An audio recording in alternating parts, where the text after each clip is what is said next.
열두 지파와 레위인의 인구를 조사하고 이제 진의 배치까지 마쳤을 때에 이미 가나안으로 행진할 준비가 된 상태였지만 하나님은 모세를 통해서 진영에서 해야 할 일에 대해서 말씀하셨고 인구 조사 전에 있었던 사건들을 소개하면서 이제 이스라엘 백성들을 영적으로 준비되게 하셨습니다. 이제 본격적으로 광야로 행진을 할 모든 준비가 끝나자 하나님은 모세에게 은나팔 둘을 두들겨 만들어서 제사장에게 나팔을 불라고 말씀을 하십니다. 자, 성경에서는 은을 재료로 해서 두들겨 만들라는 말씀만 있지 구체적인 형태에 대해서는 소개를 하고 있지 않습니다. 그런데 유대인 역사가 요세푸스가 이 나팔은 길이가 1규빗, 그러니까 지금으로 따지면 45cm 정도의 길이고 피리보다는 약간 두껍고 좁은 관이라고 기록을 했습니다. 근데 보통 영화를 보면 이 1규빗 45cm보다는 조금 더 길게 만들었던 것을 보게 됩니다. 사진을 보면 저게 그냥 길게 만들어진 은나팔입니다. 보시면 한 규빗보다는 너무 보이죠? 대략 한 90cm, 뭐 1m 가까이 되는 것 같습니다. 자, 민수기에서는 아론의 두 아들 나답과 아비후가 죽고 엘르아살과 이다말 두 사람이 제사장으로 있었기 때문에 이때는 은나팔을 2개만 만들라고 하셨습니다. 하지만 후에는 이제 제사장의 수에 따라서 더 많이 만들어서 이 은나팔을 사용을 했습니다. 성경에 몇 가지 예를 들어드리겠습니다. 역대상 15장 24절입니다.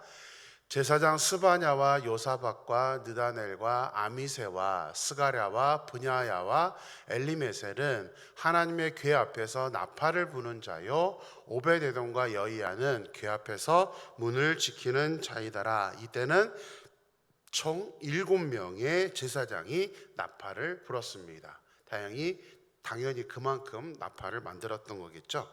역대하 5장 12절도 보겠습니다.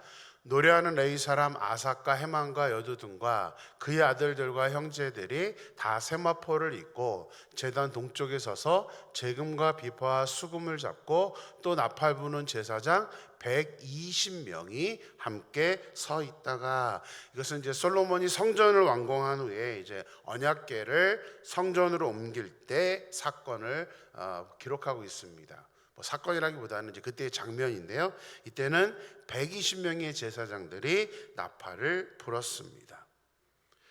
그래서 그것을 대충 이제 그림으로 만드는 것입니다. 저 인원이 이렇게 언약궤가 들어올 때에 나팔을 부는 그런 모습이었습니다. 여기까지는 은나팔입니다. 다음 그림을 보면 이제 보여지는 그림은 은나팔이 아니라 약간 휘어져 있죠. 저것은 양각나팔, 그러니까 성경에는 양각나팔이라고 되어 있습니다. 일반적으로 알고 있는 성경에서 나팔은 사실은 은으로 만든 나팔이 아니라 이 순양의 뿔로 만든 이 양각나팔을 우리는 알고 있습니다. 은나팔은 히브리어로 하초체라라는 단어를 사용하고 양각나팔은 쇼파르라는 단어를 사용해서 이게 두 개가 다르다는 것을 표현을 하고 있습니다. 자, 은나팔은 회중을 소집하고 진영을 출발시키는 목적으로 민수기에서 사용이 되었고 찬양을 지르는 목적으로 이제 역대기에서 사용이 되었습니다. 하지만 이후에 전쟁을 선포하거나 뭐 나팔절을, 우리가 알고 있는 절기 중에 나팔절을 알릴 때는 이 양각나팔이 사용되었습니다. 3절 말씀 보겠습니다. 나팔 2개를 불 때에는 온 회중이 회막문 앞에 모여서 내게로 나을 것이요. 자, 엘르아살과 이다말 두 사람이 동시에 나팔을 불면 회막문 앞에 모여서 모세에게 나아가라는 신호였습니다. 그래서 나팔을 어떻게 부느냐에 따라서 이제 구체적인 명령들이 나오는데요. 2개 때는 그렇고 하나만 부를 때는 백성들이 아니라 천부장들이 모세에게 나아오라는 신호였습니다. 5절과 6절도 보겠습니다. 너희가 그것을 크게 불 때에는 동쪽 진영들이 행진할 것이며 두 번째로 크게 불 때에는 남쪽 진영들이 행진할 것이라. 떠나려 할 때는 나팔 소리를 크게 불 것이며, 다 크게만 나오죠. 나팔을 크게 불 때는 동쪽 진영들이 행진을 하라는 신호, 두 번째로 크게 볼 때는 남쪽 진영들이 행진을 하라는 신호였습니다. 사실 크게 본다는 것이 기준이 무엇인지를 우리가 잘 모르겠지만 아마도 이제 이스라엘 백성들은 이제 자주 듣고 훈련을 했기 때문에 이 나팔 소리를 듣고 이게 무슨 의미인지를 알았을 것이라고 생각이 됩니다. 근데 성경은 크게 한 번 불고 두 번째 불 때 이제 동쪽과 남쪽 진영이 행군을 해야 한다라고만 기록을 하고 있습니다. 그러면 동쪽 남쪽만이 문제가 아니죠. 서쪽과 북쪽 사람들은 그 진영에 있던 사람들은 어떻게 해야 될까요? 분명 본문에는 두 가지 경우밖에 설명이 되어 있지 않습니다. 자, 히브리어 성경을 헬라어로 번역한 70인역을 보면 아마도 번역하는 사람들이 답답했었는지 성경에 구체적으로 나와 있지 않은데 재밌게도 6절에다가 서쪽과 북쪽 진영까지도 해석을 해버렸습니다. 순서가 어떻게 될 것 같습니까? 첫 번째는 동쪽, 그 다음에 남쪽입니다. 그 다음 순서는 어떻게 되냐면 세 번째 나팔을 불 때가 서쪽, 동이 먼저기 때문에 동남, 그 다음에 서북, 네 번째 나팔은 북쪽이라고 70인역에는 기록을 해놨습니다. 사실 모세가 세 번째와 네 번째를 기록하지 않은 것은 아닙니다. 그러니까 구체적으로 세 번째, 네 번째, 서쪽, 북쪽 이 말은 하지 않았지만 히브리어를 보면 이제 설명이 어느 정도는 뉘앙스가 이제 있습니다.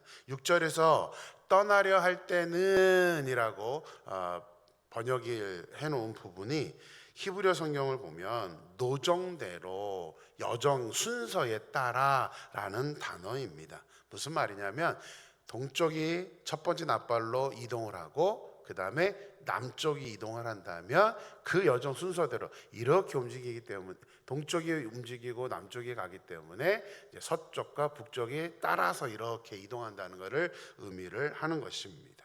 그래서 그런 의미들을 레포에 놓았습니다. 8절 말씀을 보겠습니다. 그 나팔은 아론의 자손인 제사장들이 불지니 이는 너희 대대의 영원한 율례니라. 하나님은 아론의 자손인 제사장들에게만 나팔을 불게 하셨습니다. 그리고 이것이 대대의 영원한 율례라고 말씀하십니다. 근데 우리 군대를 갔다 오신 분들은 아시죠? 일반적으로 군대에서 나팔은 누가 붑니까?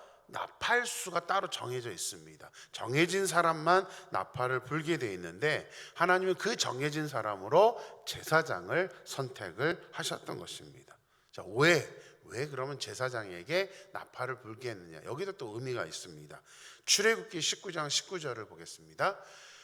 나팔 소리가 점점 커질 때에 모세가 말한즉 하나님이 음성으로 대답하시더라. 나팔 소리가 커질 때에 하나님이 음성으로 대답을 해주셨다. 무슨 말이냐면 이 나팔 소리는 하나님의 음성과 같다라고 말을 하고 있는 것입니다. 구약에서 나팔을 부는 것은 단순히 이동을 해야 할지 멈춰야 할지만을 지시하는 그런 의미가 아니라 하나님의 음성을 상징을 합니다. 하나님의 뜻이 선포되는 영적인 의미가 있기 때문에 다른 사람이 아니라 제사장이 이 일을, 하나님의 뜻을 받드는 제사장이 이 일을 감당하라고 그렇게 명령을 하셨던 것입니다. 자, 신명기를 보면 전쟁에 임할 때에 제사장들의 역할에 대해서 설명을 해주면서 이 의미를 더 추가로 설명을 해주고 있습니다. 신명기 20장 2절에서 4절입니다. 너희가 싸울 곳에 가까이 가면 제사장은 백성에게 나아가서 고하여 그들에게 말하여 이르기를 이스라엘아 들으라. 너희가 오늘 너희의 대적과 싸우려고 나왔으니 마음에 겁내지 말며 두려워하지 말며 떨지 말며 그들로 말미암아 놀라지 말라. 너희 하나님 여호와는 너희와 함께 행하시며 너희를 위하여 너희 적군과 싸우시고 구원하실 것이라 할 것이며 제사장은 나팔만 불고 끝나는 것이 아니라 전쟁하는 곳에 가까이 가면 백성들에게 하나님의 뜻, 하나님의 말씀을 선포하는 역할을 해야 했습니다. 그만큼 제사장들은 리더로서 이스라엘 백성들의 전쟁에 잘 임할 수 있도록 격려하고 북돋아주고 그들에게 힘을 실어주는 그 역할을 했던 것입니다. 이것이 바로 리더의 역할입니다. 리더는 어떻게 하든 함께하는 사람들을 격려할 수 있는, 힘을 줄 수 있는 그런 모습이라는 사실이죠. 이것은 제사장만이 아니라 모든 리더에게 해당하는 그런 모습입니다. 리더들의 역할은 앞에서 먼저 솔선수범하며 가까이 나가서, 전쟁하는 백성들 앞에 가까이 나가서, 제사장들이 직접 전쟁을 하진 않지만 가까이 나가서 그들의 마음을, 힘을 줄 수 있는, 그들의 마음에 위로해 줄 수 있는, 격려해 줄 수 있는 그런 역할을 해야 한다는 사실이죠. 그래서 이것은 현대도 마찬가지입니다. 리더의 가장 중요한 역할은 함께하는 사람들에게 힘을 실어주고 두려워하지 않도록 그렇게 인도해 주는 역할을 해야 한다는 사실이죠. 그래서 우리가 우리의 교회 지도자들을 위해서 기도할 때, 목회자와 우리 중직자들을 위해서 기도하실 때 여러분도 똑같이 그런 마음으로 기도해야 됩니다. 정말 모범이 되어서 자신이 책임감 없이 나가는 게 아니라 먼저 솔선수범하며 사람들을 격려하고 독려해주고 그런 역할을 할 수 있는 그런 리더십을 가진 사람이 될 수 있도록 또 소망합니다. 우리 교회, 저를 비롯해서 모든 우리 중직자들이 그런 리더십을 가진 리더가 될 수 있기를 주님의 이름으로 간절히 축원합니다. 자, 나팔 신호에 따라 이스라엘 백성들은 회막문에 모이기도 하고 어느 진영부터 행진을 해야 되는지를 알 수 있습니다. 특히 행진을 할 때는 나팔을 크게 불었고 회중을 모을 때는 소리를 크게 내지 않았습니다. 행진을 할 때만이 아닙니다. 우리 9절 말씀 보겠습니다. 또 너희 땅에서 너희가 자기를 압박하는 대적을 치러 나갈 때는 나팔을 크게 불지니 그리하면 너희 하나님 여호와가 너희를 기억하고 너희를 너희의 대적에게서 구원하시리라. 대적을 치러 나갈 때, 다시 말해 전쟁을 할 때도 나팔을 크게 불었습니다. 물론 앞에서 설명했던 것처럼 이때는 은나팔이 아니라 양각 나팔이었습니다. 중요한 것은 나팔을 크게 불면 하나님 여호와가 이스라엘을 기억하고 대적에게서 구원하신다는 사실입니다. 자, 이스라엘 백성들이 가나안에 도착한 후에는 계속해서 정복 전쟁을 했기 때문에 여호수아서를 보면 양각 나팔을 분 이야기가 굉장히 많이 등장을 합니다. 특히 여호수아에서 가장 첫 번째 전쟁이면서 중요한 전쟁이 있었죠. 무엇입니까? 여리고성 전쟁입니다. 거기서도 이 양각 나팔의 모습이 등장을 하고 있습니다. 얼마나 극적으로 이것을 설명하고 있는지가 여호수아 6장 5절에 나오는데, 여호수아 6장 5절을 보겠습니다. 제사장들이 양각 나팔을 길게 불어 그 나팔 소리가 너희에게 들릴 때에는 백성은 다 큰 소리로 외쳐 부를 것이라. 그리하면 그 성벽이 무너져 내리리니 백성은 각기 앞으로 올라갈지니라 하시매 7일 동안 여리고성을 돌다가 마지막 날 7바퀴를 돈 후에 제사장들이 양각 나팔을 길게 불면, 또 그것이 이제 백성들에게 소리가 들리게 되면 하나님은 백성들에게 큰 소리를 외치라고 말씀하셨습니다. 그러면 여리고성이 무너져 내려서 백성은 각기 앞으로 올라갈 것이라는 사실이죠.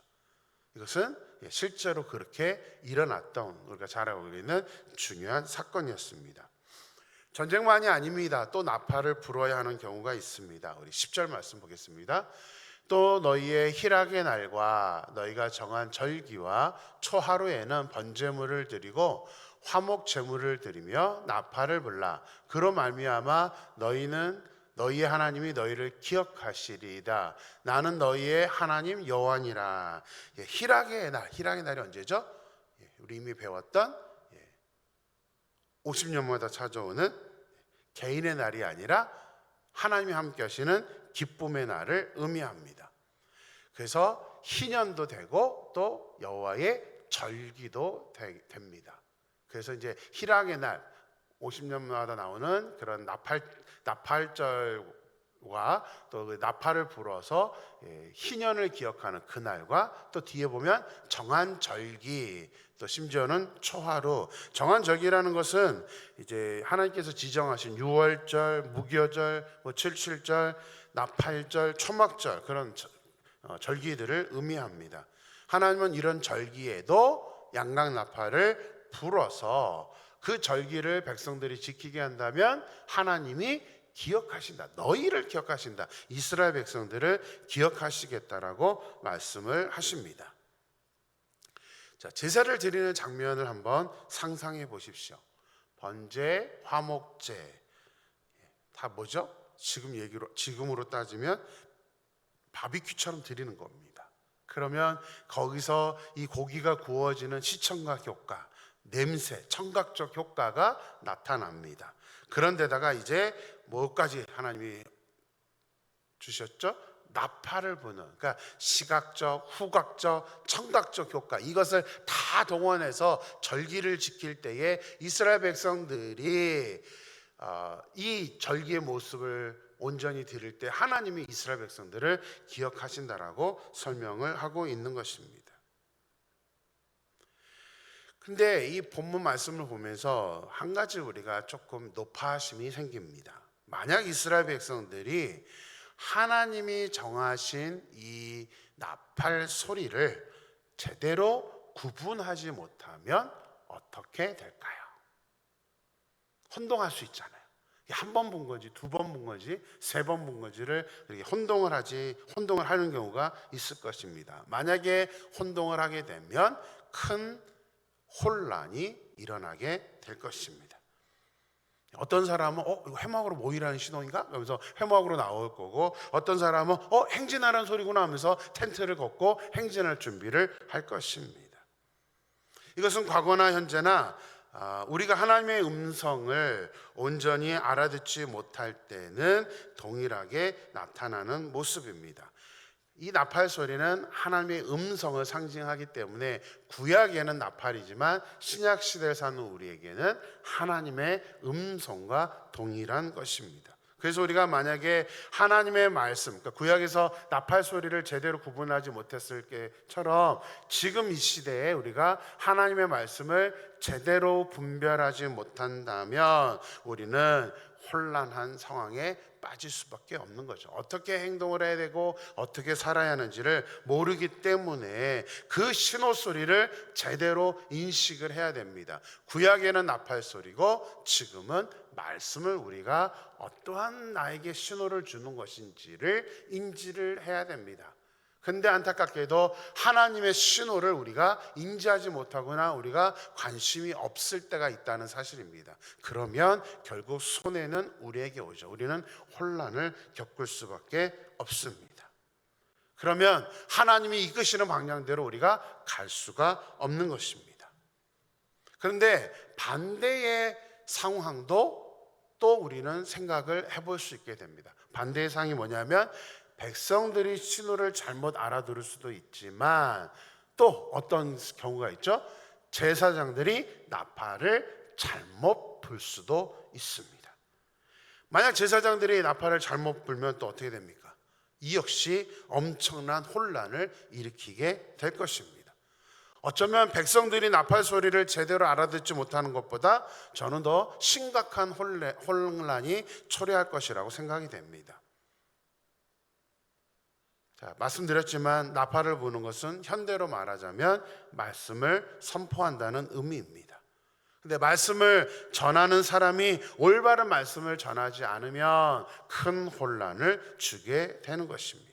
이스라엘 백성들이 타락을 할 때에 이스라엘 백성들에도 문제가 있었지만 더 큰 문제는 악한 왕의 눈치를 살피면서 하나님의 말씀을 제대로 선포하지 못했던 선지자와 제사장의 타락이 이스라엘을 더 큰 어려움을 주었다는 사실을 우리는 인지하고 있습니다. 당연히 말씀을 준비하면서 말씀을 항상 전하고 있는 제 자신이 먼저 각성해야겠다라고 생각을 하게 됩니다.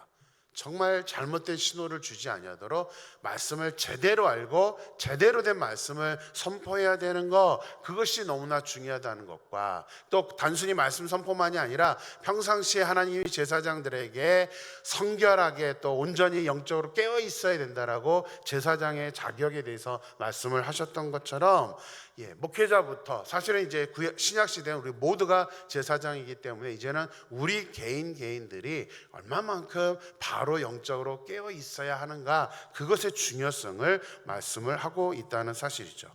바울도 이런 기도 제목으로 성도들에게 기도 부탁을 했습니다. 사람들의 눈치 보지 않고 하나님의 말씀을 하나님의 말씀대로 온전히 선포할 수 있게 해달라고 그렇게 기도를 했습니다.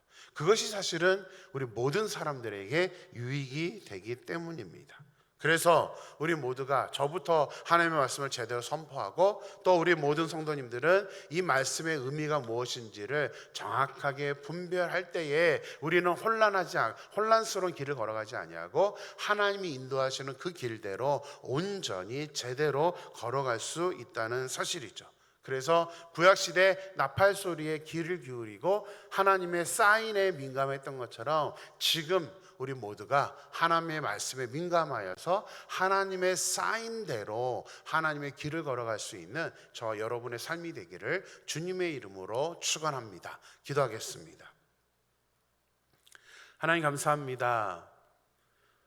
오늘도 귀한 하루를 저에게 허락하시고 또 말씀으로 저희들에게 도전하심에 감사합니다. 아버지 하나님, 나팔에 대한 설명들이 자세하게 기록되어 있습니다. 그런데 우리 생각에는 나팔이 아무것도 아닌 것 같게 그렇게 느껴집니다. 하지만 구약시대 때의 나팔은 결국 하나님의 뜻, 하나님의 음성을 상징하는 것이기 때문에 제사장들이 깨어있는 모습으로 이 나팔을 잘 울려서 이스라엘 백성들을 또 일사불란하게 잘 인도할 수 있는 역할을 해야 되는 것이 바로 제사장, 신약시대는 우리 모두가 또 특별히 영적으로 세워진 리더들임을 우리가 말씀을 통해서 깨닫습니다. 하나님, 나팔 소리를 제사장들이 잘못 불었을 때는 엄청난 혼란을 야기하게 됩니다. 또 더불어서 백성들이 그 나팔 소리를 올바로 분별하지 못하고 판단하지 못했을 때는 또 다시 혼란을 야기시키는 것을 보게 됩니다. 하나님, 이 현대를 살아가는 우리들에게 이 나팔은 하나님의 음성, 하나님의 말씀이라고 하셨습니다.